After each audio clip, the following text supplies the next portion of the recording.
Hey guys, and welcome to Comic Boy, a channel where I take your least favorite comic book series, Civil War II, and give you their much more fascinating aftermath issues. Today, we look at Civil War II, The Oath.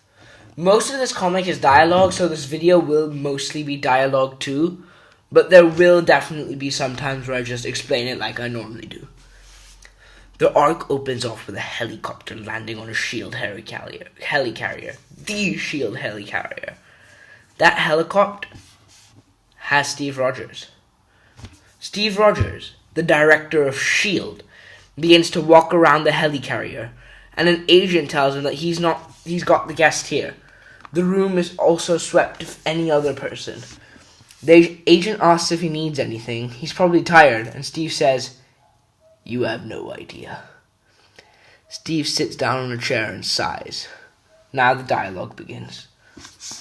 "Oh, what a waste," he says as he looks at an in-coma Tony Stark. "Believe it or not, I've been looking forward to this, Tony. I was just waiting for this war to end for my chance. I wanted to talk, argue even, like we always did. But I guess you're in no shape to do that now. I'm so sorry that this had to happen to you, especially like this. And I know you're going to come back from it. Someday, you're going to fix yourself, because that's the kind of thing you do. You reinvent the rules. You change the paradigms. Answer to no one, not even death." And to be honest, I'm jealous of that sometimes, you know? When you pledge your life and loyalty to an institution, the way I've always done, you learn to exist within its limitations. You become, in some ways, something smaller, less free.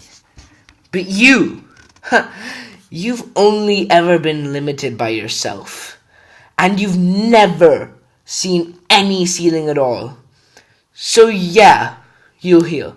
That's no obstacle for the great Tony Stark. But the real wound, and I recall this from experience, is knowing that a friend did this to you. Someone you trusted.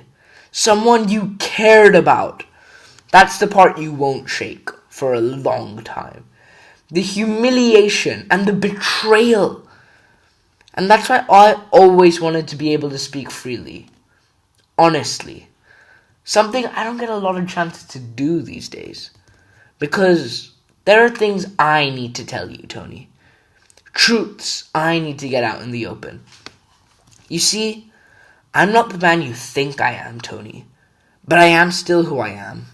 That's the first truth. Steve Rogers gets up. The second is that I always knew this was going to happen to you. Not because I engineered it, understand? And not because someone showed me the future. But because this is always where you were going to end up. All of you. Now you tell me that's not fair. That's you and Danvers were both arguing about how to make the world safer. That your motives were pure. The fact is, this was about authority. You weren't willing to pledge fealty to the future, because that would be pledging fealty to something besides yourself. It was more hubris than principle. And I know that because in the last Civil War, you had no problem telling all of us to accept your authority. I guess you can't really be blamed though, can you? The system you live in is so corrupt from top to bottom, it couldn't help but infect you. But while you were busy fighting amongst yourselves, you missed something. People, the nameless, faceless people you appointed yourselves the guardians of. They decided they'd had enough. They wanted to feel safe and protected, and they finally realized you don't actually have the strength to get them there. They started to demand something better, and on that front, it's actually been a very good day. Steve begins to smile. We see a few days ago Steve swore himself in as director of S.H.I.E.L.D. We see multiple news reporters praising this. "Oh my god, Captain America is perfect for this job." but too much power never goes well for anyone. Sam Wilson goes against this, saying if anyone knows how to control it, it's Steve Rogers. Who better to lead them than the Captain America?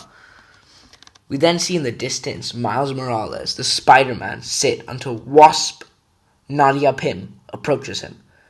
She asks why he's here, and he says, according to the future, I'm going to kill Captain America. And I have no idea why. Steve Rogers says that there are many threats like Hydra, Zemo, and other monsters, and that Steve will not let the people down. The heroes are divided, and after the Stark incident, the heroes let them down. Carol Danvers frowns at the back. Steve says he won't let that happen again, and then he says he doesn't know why he's there. He wasn't even his first choice. Sharon smiles at the back. But he ended up taking it to prove that this world is a world worth saving. Back to Stephen Stark. I like to think you would have been proud, Tony, but I don't know. You probably would have found some excuse to stand in my way. I mean, that is you, the futurist, so in love with his own vision of what's to come that he'd rather start a war than accept anyone else's. I'm doubtful you would have been able to commit to something bigger than yourself.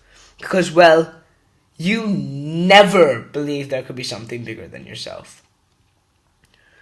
But now, I'm just belaboring the point. Still, I think you would have been impressed to see people united, working towards a singular goal, believing that things could be better. I know you struggle to inspire people, but that's because you could never understand that it isn't about you or what you created or what you did or what you were going to do. It's about them. And the best I can tell you, never had much use for them. You always believed you were smarter and better. We then see when Steve became director that T'Challa came to congratulate him. And then we see Steve and Sharon share a moment until the Hulk, Amadeus Cho, pops up beating up another superhero. Steve stops the fighting until Captain Marvel comes and says she and Steve should talk. We then see Carol tell Steve that they must build the shield that Maria Hill suggested to save the world. Back to Tony Stark. Steve says that Carol is becoming too much like Stark. All she ever wanted to prove was that she was the best, the world's savior. Carol then tells Steve that he's mad at her. Steve says he's disappointed and then asks where Maria Hill is, to which she says no idea.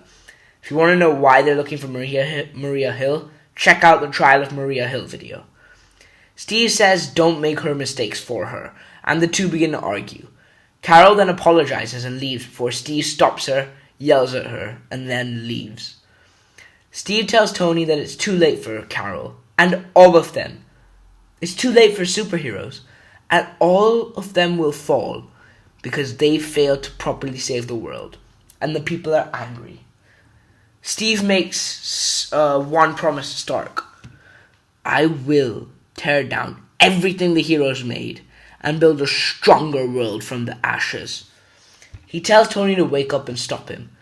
But then Steve says Tony can't even if he wanted to, because Ulysses showed him the future. He showed everyone else too.